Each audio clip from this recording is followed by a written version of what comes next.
lo referente a la existencia o no de la parcialidad del juez de control que se aboca al conocimiento en la fase intermedia, siendo que dicho juez de control ya actuó en la fase preparatoria del proceso penal venezolano.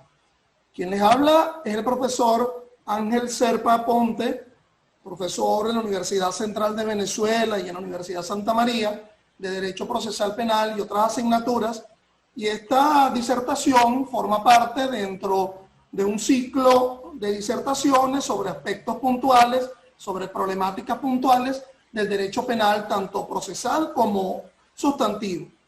Disertaciones estas que se encuentran ubicadas en mi canal YouTube, Ángel Serpa Aponte, a los efectos de quien quiera suscribirse al mismo. Allí se encuentran ubicadas. Bueno, mis estimados, el tema de la posibilidad de abordar o de asumir que existe una parcialidad por parte del juez de control que conoce la fase intermedia del proceso penal venezolano, sin la duda sobre la existencia o no de esa parcialidad por parte de dicho juez de control, de nuevo, repito, en dicha fase intermedia del proceso penal venezolano, nos obliga, obviamente, a puntualizar en determinados aspectos, ¿ok?, que están vinculados a ese proceso penal venezolano. Recordemos que ese proceso penal venezolano, regulado por el Código Orgánico Procesal Penal, que se divide a su vez en procedimientos, el procedimiento ordinario y los procedimientos especiales. En el caso del procedimiento ordinario se encuentra dividido en fases procesales.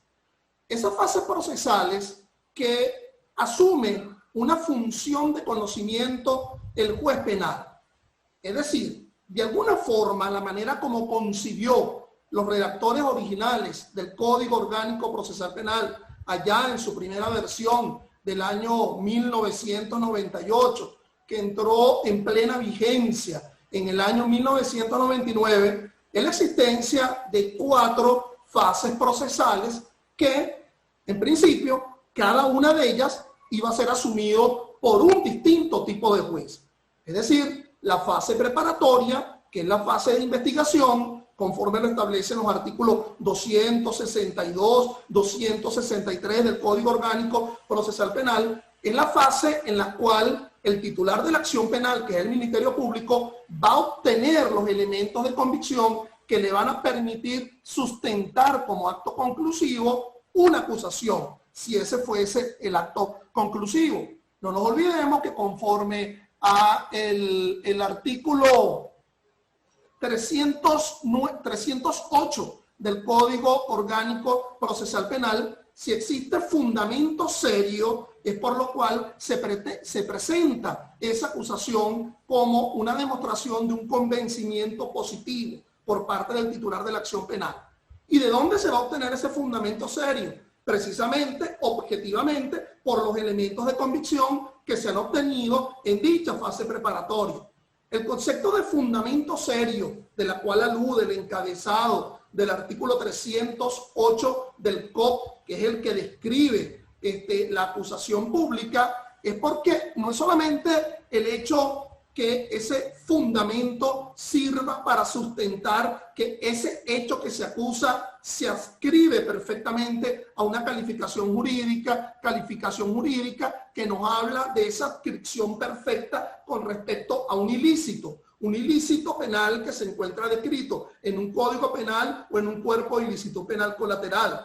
Pero también cuando se habla del concepto de fundamento serio, también se está abordando a la llamada atribuibilidad. Es decir, que ese hecho que se está acusando se le es atribuido a alguien que hasta ahora ostentaba la condición de imputado y que ahora, al ser acusado, bueno, ya por lo que se denomina el rebus sic stantibus, la variación de la condición procesal, cambia esa adjetivización, esa denominación de ese imputado a acusado. Ojo, todavía no ha sido admitido la acusación en la audiencia preliminar. Pero también cuando se habla de fundamento serio, se habla del aspecto objetivo, el aspecto, digamos, probatorio, ¿ok? Es decir, no es solamente que el hecho se califique con respecto a un delito, no es solamente que se le sea atribuible a un imputado, sino que el elemento probatorio que se presenta en la acusación, bueno, va a sustentar tanto el elemento fáctico, el hecho, como el elemento personal, la atribuibilidad a alguien, como el elemento jurídico, la calificación. Todo esto fuera perfecto si en dicha fase preparatoria solo actuaran para obtener dichos elementos de convicción el titular de la acción penal, es decir, el fiscal del Ministerio Público en los llamados delitos de acción pública, bien sea que el delito sea menos grave, bien sea que el delito sea un delito flagrante, o bien sea que el delito sea grave porque supera los 8 años en su límite superior, o es alguno de los delitos que se encuentran descritos dentro del propio artículo 353. Si esto fuera perfecto, entonces, repito, si solamente actuare en dicha fase preparatoria ese titular de la acción penal. Ese es precisamente el problema, que no actúa solamente en la llamada obtención o apreciación de los elementos de convicción el titular de la acción penal, sino que existe también una actuación jurisdiccional. Es decir, hay algún tipo de injerencia del juez en dicha fase preparatoria. Y esos elementos que van a sustentar la acusación que se establece en el 308 y que tiene que ser analizada, control judicial de la acción por parte de un juez de control, pero ya no en la fase preparatoria, sino en la fase intermedia. Bueno, sería por lo pronto paradójico indicar que, oye, el mismo juez de control que va a analizar los elementos que sustentan la acusación en dicha fase intermedia vaya a ser el mismo juez de control que participó en la obtención de los elementos de convicción en la fase preparatoria. Más que paradójico, sería inconstitucional. Fíjense ustedes, nos encontramos con la llamada garantía al debido proceso, que está regulado en el artículo 49 de la Constitución. Ese artículo 49 de la Constitución nos habla de la necesidad de que se respete lo que se denomina la capacidad objetiva y la capacidad subjetiva del juez. Ahí está el artículo 49 de la Constitución en su numeral 3, indicándonos lo siguiente: el debido proceso se aplicará a todas las actuaciones judiciales y administrativas. En consecuencia, numeral 3, toda persona tiene derecho a ser oída en cualquier clase de proceso con las debidas garantías por un tribunal competente. Por cierto, mis estimados, cuando se habla de tribunal competente dentro de esa primera adjetivización en el artículo 49.3 de la Constitución, debemos entender que es la capacidad objetiva, es decir, que sea competente en razón de la materia, que sea competente en razón del territorio, que sea competente en razón de la persona, que sea competente en razón de la función, o que sea competente en razón de la conectividad o conexión. No confundir con cualquier otro tipo de adjetivización.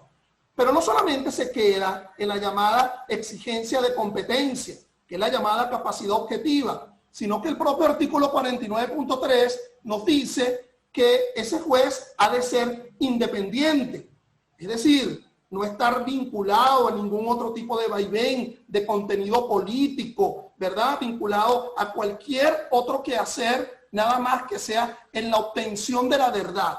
Esa verdad tan exigible, ¿verdad? Que nos habla el artículo 13 del Código Orgánico Procesal Penal, la obtención de la verdad. Pero se nos dice también que ese juez tiene que ser imparcial. Entonces, el concepto de la llamada imparcialidad, la llamada capacidad subjetiva del juzgador, entonces, recuerden ustedes el concepto de juez natural aborda que sea idóneo, o sea, que conozca de derecho, que sea competente en razón del territorio, materia, función, que sea independiente, que sea imparcial, que no esté vinculado ni con las partes que conocen la propia causa, que son pretensores en la propia causa. El propio concepto de parte te indica que se pretende una respuesta de ese jugador, pero que tampoco esté vinculado ese juez con la causa en sí misma. Entonces, bueno, las incidencias de apartamiento, inhibición, recusación, eso que es tan extenso, que se encuentra presente en la propia teoría del proceso, que lo aborda cuanta ley objetiva tú conozcas, el Código de Procedimiento Civil, la Ley Procesal del Trabajo, ¿verdad? La Ley Orgánica de la Jurisdicción de lo Contencioso Administrativo, la Ley de la Jurisdicción Disciplinaria, el Código de Ética del Juez y de la Jueza venezolana. Entonces, toda norma objetiva exige la necesaria imparcialidad del jugador, aquello que aborda este gran procesalista español Juan Montero Aroca, que nos indica no solamente se exige imparcialidad con C, sino que tiene que haber impartialidad, si se me permite la expresión, con T, es decir, que el juez no asuma las cargas procesales de la parte. Esa necesaria imparcialidad, ojo, está muy vinculado a las llamadas causales de recusación o inhibición que se encuentran presentes en el Código Orgánico Procesal Penal. Vayamos a dichas causales de inhibición que se encuentran presentes, pues, en los artículos 89 del Código, en el artículo 89 del Código Orgánico Procesal Penal. Las llamadas causales de apartamiento. Esas mismas causales de apartamiento, bueno, serían similares tanto si el juez ha sido recusado por las partes o si ese juez se inhibe. Entonces, dentro de las causales de apartamiento del Código Orgánico Procesal Penal, descritas en el artículo 89, nos encontramos con la presente en el numeral 7 del artículo 89, que la tienen ante sí. Es decir, por haber omitido opinión en la causa con conocimiento de ella o haber intervenido como fiscal, defensor o defensora, experto, etcétera, siempre que en cualquiera de estos casos el recusado se encuentre desempeñando el cargo de juez o jueza. Es decir, en el momento en que ese juez asumía la fase preparatoria del proceso penal venezolano, ostentaba la condición de juez. En el momento que ahora ese juez está asumiendo la fase intermedia del proceso penal, bueno, sigue ostentando, digamos, la condición de juez. Allí hay una consideración de carácter, digamos, objetiva, personal, la objetivización de la existencia del cargo actual, de la titularidad del cargo. Pero hay una apreciación, pero hay una consideración de carácter sustantiva, que sería la propia causal. El haber emitido opinión con criterio en la causa siendo juez. Entonces, cuando se inició la vigencia del Código Orgánico Procesal Penal, y así yo lo he venido indicando, pues, en cuanto grupo jurídico yo participo, siendo yo juez en la Corte de Apelaciones, yo recuerdo que hubo una decisión por parte del Tribunal Supremo en la cual se le negó la posibilidad a que el juez de control que conoció la fase preparatoria y que ahora está conociendo la fase intermedia fuera a ser recusado por dicha circunstancia. Es decir, por haber emitido un criterio. O ese juez no podía haberse inhibido. Estos ojos que lo están viendo ustedes recuerdan haber leído esa decisión. Ahora, francamente, mis estimados, no la encuentro. Pues decir, dentro de las páginas del Tribunal Supremo, yo me instruyo, veo a ver esa decisión del Tribunal Supremo que yo leí en algún momento. No fue que la soñé, no fue una pesadilla. Yo debo entender, y me perdonan si alguno de ustedes, bueno, la encuentra, ¿verdad? Y me la remite a mi correo, acerpaponte@yahoo.es, que esa decisión surgió en esos meses que hubo en el año 1999. Es decir, en el año 1999 hubo, a mediados del año 99, la plena vigencia del Código Orgánico Procesal Penal, digamos, pero la página del Tribunal Supremo de Justicia, en la cual se empezaban a acuñar decisiones, es decir, la página web del Tribunal Supremo de Justicia y las decisiones que allí se encuentran, comenzaron a partir del año 2000, de enero de 2000. Entonces, en ese requiebre, digamos, en ese momento, ¿verdad? Esos 6 meses de finales del año 1999, yo sí recuerdo haber leído una decisión del Tribunal Supremo de Justicia en la cual le negaba la posibilidad del cuestionamiento de la imparcialidad del juez de control, que ahora está conociendo en la fase intermedia y que conoció dicha fase preparatoria. En estos 21 años, y esto lo estoy transmitiendo yo desde septiembre de 2020, ¿verdad? En estos 21 años, bueno, ya hemos asumido en el foro lo que hemos sido jueces o el que es abogado litigante y los profesores, esto como una circunstancia francamente normal, como una especie de costumbre procesal, valga el error, porque mal pudiéramos aceptar como fuente una costumbre procesal. Bueno, y sobre todo cuando esto está bien sustentado, ¿verdad? Como lo manifesté con anterioridad, nada menos que en el 49.3 de la Constitución y nada menos que en el 89.7 del Código Orgánico Procesal Penal, instrumentalmente. Entonces hemos venido aceptando esta circunstancia, ¿verdad? En la cual el mismo juez de control de la fase preparatoria, no es que eventualmente, sino que, y apuntado con T mayúscula, tiene que ser el que conozca la fase intermedia, cuando pareciera de anteojito que ello no debería ocurrir.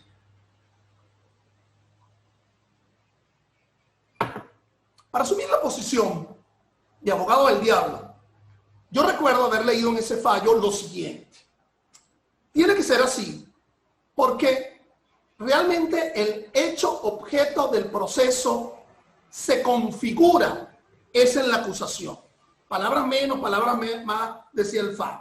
Es decir, la causa petendi se configura, es en la acusación. Por lo tanto, había esa incertidumbre por parte del titular de la acción penal, del fiscal del Ministerio Público, en presentar un sobreseimiento, en presentar una acusación o en solicitar o en decretar un archivo. Cuando él está convencido y por lo tanto tiene ese llamado fundamento serio de la que nos exige el artículo 308, es que presenta la acusación y que por lo tanto allí comenzaría, ¿verdad? Como una especie de recorrido y como una especie de correlato, y comenzaría la llamada concurrencia, ¿verdad? Entre una sentencia final con respecto a una acusación. Es decir, lo que el 345 del COP nos habla de la llamada congruencia entre acusación y sentencia. Es decir, la sentencia que al final del juicio se dictaría o eventualmente se dictaría al final de la fase intermedia, si se da la llamada admisión de los hechos, es una congruencia que comenzaría a correr a partir de la acusación. Claro que esa acusación puede, el hecho y la calificación presente en esa acusación, más que todo en la calificación, podría ir mutando en el desarrollo de las incidencias, porque a lo mejor el juez de control en la audiencia preliminar decidió una calificación provisional distinta a la que estaba presente en la acusación. O a lo mejor el juez de juicio decidió dar una advertencia de cambio de calificación en el juicio oral y público. O a lo mejor el fiscal le da por ampliar la acusación, artículo 334 del COP. Pero fíjese que en esta congruencia del 345 parece que se hace nacer el tema a partir de la acusación y que por lo tanto todo lo ocurrido con anterioridad en fase preparatoria pareciera baladí, pareciera de menos importancia. El problema, mis estimados, es no cuestionar el tema de la congruencia, porque obviamente mal nos habla el 345 de una congruencia entre la acusación y la imputación, pero sí debe haber, y así hay pronunciamiento, doctrina por parte de la Dirección de Doctrina del Ministerio Público, que tiene que existir congruencia entre la acusación y la imputación. El problema, mis estimados, no es la congruencia. El problema es que el juez de control emitió pronunciamientos en dicha fase preparatoria. Y no solamente es que ha emitido pronunciamientos en dicha fase preparatoria, sino que a veces ha intervenido en actos procesales probatorios de las cuales él mismo tiene que calificar. Verbigracia, reconocimiento en rueda, donde interviene ese juez. Quizás no emita un criterio, quizás solamente direcciona el acto procesal en el sentido que el reconocedor sirva, cumpla las pautas para el reconocimiento del reconocible. Pero, por ejemplo, en la audiencia de prueba anticipada, ese juez de control se interviene. Inclusive la posibilidad de que ese juez de control en la audiencia de prueba anticipada haga algún tipo de pregunta con respecto a la prueba que se desvanece, ¿ok? Y que por lo tanto está siendo conocida por la vía de la prueba anticipada, bueno, nos indica que ese propio juez está interviniendo en un quehacer probatorio. Y ese mismo juez es el que de alguna forma va a calificar en la audiencia preliminar, en la fase intermedia, si existe idoneidad, licitud, pertinencia y necesidad de elementos de convicción obtenidos en dicha fase preparatoria en los cuales dicho juez ha podido haber intervenido.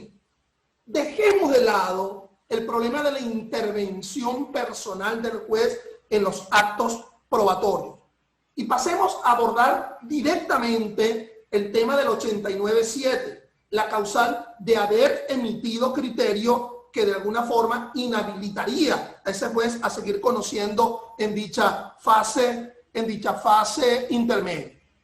Veamos lo siguiente. Recuerden ustedes, y muchos han visto hasta el cansancio, este flujograma que repetidamente yo les abordo en cada una de estas sesiones, qué es lo que ha ocurrido en dicha fase intermedia. En dicha fase intermedia, en dicha fase preparatoria. En dicha fase preparatoria, recuerden que se va hacia la necesidad de la fijación de una audiencia de imputación. Es decir, 3 son las formas de inicio de este proceso penal, bien sea por el llamado conocimiento autónomo o llamado conocimiento oficioso, se saben las resultas del ilícito, pero no se sabe quién lo cometió, o bien sea por los llamados actos proformadores de la acción penal, la denuncia y la querella. Vamos a detenernos frente al tema de la denuncia o de la querella.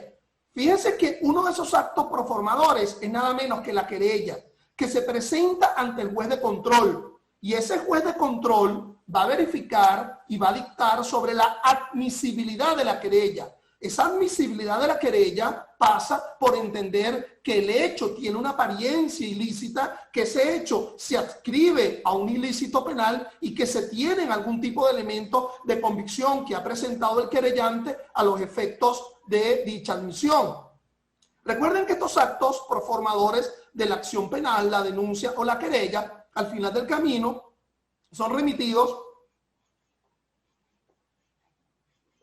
al fiscal del Ministerio Público por si él está de acuerdo en esa condición de imputable, solicitar formalmente la imputación en la llamada audiencia de imputación, que por la sentencia 537 del 12 de julio del año 2017 le va a ser asumida por el juez de control en la llamada audiencia de imputación. Ya dejamos de lado aquello de la simple audiencia de presentación.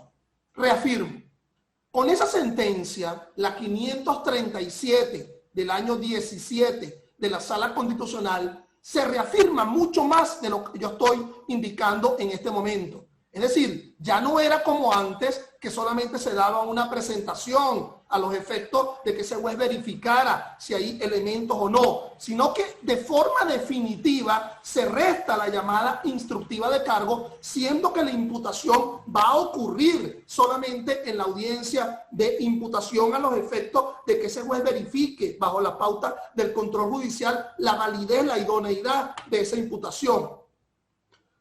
Quiero recalcar que el mismo concepto que tú podrías manejar con anterioridad, ese mismo concepto que se manejó en aquella decisión, ¿verdad?, del Tribunal Supremo de Justicia, que no conozco, que no recuerdo en este momento, aquella en la cual el juez de control que conoció la fase preparatoria ha de ser el mismo de la fase intermedia. Creo que ese criterio pudiera surgirse un cambio del mismo, toda vez que la Sala Constitucional ahora reafirma la necesidad de la imputación en sede jurisdiccional por la vía de la llamada, del llamado control judicial, dejando de lado la llamada instructiva de cargo. Es decir, hay una mucha mayor preeminencia de la actividad decisoria del juez, del criterio del juez en el control judicial de la acción. Es decir, que se está como atrasando un tanto el control judicial, ya no solamente a darle la primacía en la fase intermedia, sino que al darse la necesidad de la imputación en audiencia de imputación, la anterior audiencia de presentación del juez de control en la fase preparatoria, hay una mayor exigibilidad de criterio jurídico por parte de ese juez de control en dicha fase preparatoria. Sigamos. Esa audiencia de imputación, recuerden, va a conducir a determinados tipos de pronunciamiento. Los pronunciamientos que se van a verificar en dicha audiencia de imputación, bueno, en primer lugar, el llamado pronunciamiento cautelar, es decir, conforme el 236 en concatenación con el artículo 242 del COP, el opcionar entre dictar una privativa de libertad que debe ser sustentado en los 3 numerales del artículo 236 del Código Orgánico, es decir, la existencia de un hecho que no esté evidentemente prescrito, los fundados elementos de convicción o la existencia de un peligro de fuga o de obstaculización procesal. Por cierto, elementos que no serían menos si lo que se dictare es la cautelar sustitutiva, porque en el caso de la cautelar sustitutiva, conforme al artículo 242, pareciera que lo que no está presente es el peligro de fuga o de obstaculización procesal, pero de igual forma, el análisis por parte del juez de control sobre la existencia del hecho, la atribuibilidad a un imputado y que ese hecho se vincule a una calificación jurídica está igual de presente y con necesidad de motivación, aun cuando lo dictado sea un auto por el cual se dicta una medida cautelar sustitutiva.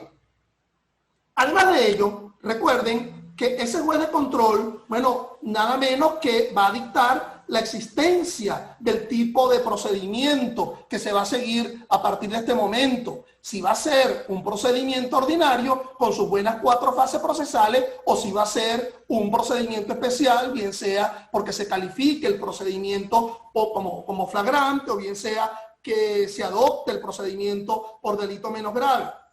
Allá le está guardando a ese mismo juez de control que se quiere ahora con este criterio que se ha venido manteniendo por durante 21 años y que definitivamente ya yo difiero francamente, ¿verdad? Es el otro pronunciamiento que le aguarda a ese juez de control.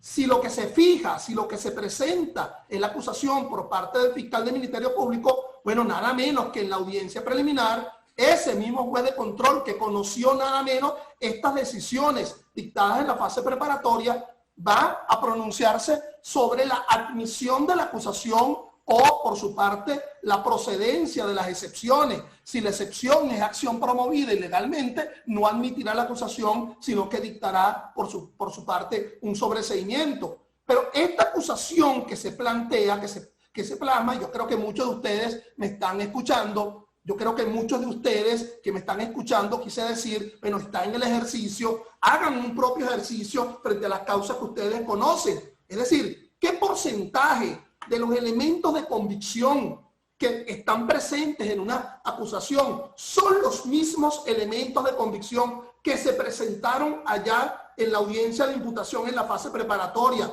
Mire, por la medida pequeña, en casos que uno ha visto y que ha tenido, bueno, uno diría en un 60, en un 70%. Es decir, ha sido muy poco lo que se ha obtenido en dicha fase preparatoria una vez que se ha dado la imputación. Dichos elementos de convicción han sido decididos, apreciados de alguna forma por el juez de control en dicha fase preparatoria.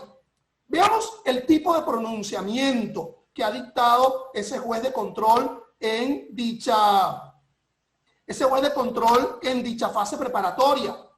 Fundamentalmente estaríamos hablando de la medida judicial preventiva privativa de libertad. Pero ojo, previo a la medida judicial preventiva privativa de libertad, nos encontramos con la solicitud de orden de aprehensión. ¿Ok? Entonces, el 236 nos indica: el juez de control, a solicitud del Ministerio Público, podrá decretar la privación preventiva de libertad del imputado siempre que se acredite la existencia de. Entonces, la acreditación implica la necesidad de un pronunciamiento, de una emisión de un criterio por parte de ese juez. La acreditación. Un hecho punible que merezca pena privativa de libertad y cuya acción penal no se encuentra evidentemente prescrita. Ojo, el análisis de lo evidentemente prescrita pasa por auscultar cuándo se cometió, el transcurrir del tiempo, pero además analizar si ese hecho se adscribe una calificación y verificar si esa calificación conlleva a una privación de libertad, siendo un delito o no una falta. Pero el numeral segundo tiene mayor significación en tal sentido. Fundados elementos de convicción para estimar que el imputado ha sido autor o autora o partícipe en la comisión de un hecho punible. Fíjense dos palabras que están allí importantes. Fundados, es decir, la fundamentación, la sustentabilidad del elemento de convicción pasa por analizarlo íncitamente, por analizarlo en relación al hecho. Y lo de estimar por parte del juez de control, oye, no es un tema de simple adivinanza. Estimación no puede ser una suposición, una presunción, una divinanza, una opinión. No, es un criterio jurisdiccional. Los jueces dictan decisiones y ahí está el 157 estableciendo del COP que los jueces dictan sentencias y dictan autos. Y el 157 establece que lo que asemeja la sentencia con respecto a los autos es la motivación. Es decir, es un criterio con motivación, es una estimación acreditada. Es decir, de alguna forma, el ejercicio de lo que se denomina el silogismo decisorio, las partes aportan los hechos y el juez subsume los hechos en el derecho. Esa subsunción de los hechos en el derecho pasa por un criterio, por la manifestación de un criterio. Entonces, esa audiencia de imputación de la cual se va a derivar la medida judicial preventiva privativa de la libertad implica un criterio por parte del juez en la audiencia de imputación. Fíjense que en la parte del 236 del COP dirá: el juez resolverá respecto al pedimento realizado. Quiere referirse en primer lugar a la solicitud de orden de aprehensión. Recuerden que esa orden de aprehensión se anticipa a la medida judicial preventiva privativa de libertad, porque el ordenado en la aprehensión, la ejecutabilidad de esa orden de aprehensión va a conducir a que en las 48 horas sea llevada a la audiencia de imputación para que el juez decida si sustituye la privación de libertad realizada por una orden de la cual ha surgido su propio criterio a una libertad plena o una transformación a una medida judicial preventiva privativa de libertad o una transformación, una modificación a una medida cautelar sustitutiva. De nuevo la palabrita viene ante nuestros ojos. En caso de estimar que concurren los requisitos previstos en este artículo para la procedencia de la privación judicial preventiva de libertad, deberá expedir una orden de aprehensión o el dictado de la medida judicial preventiva privativa de libertad si el ordenado en aprehensión ya ha sido llevado a la audiencia de imputación. Contrastemos esto con la otra decisión que le aguarda al juez de control en la fase intermedia, y es la decisión que está descrita en el artículo 313, que describe la fase intermedia, que describe la audiencia preliminar del proceso penal venezolano. Finalizada la audiencia, en este caso, la audiencia preliminar en fase intermedia, el juez o jueza, fíjense que ni siquiera nos habla del juez de control, hace algo así como que el legislador inicial quiso decir que fuese otro juez de control, en presencia de la parte, resolverá sobre las cuestiones siguientes. Entonces, nos dice, admitir total o parcialmente la acusación.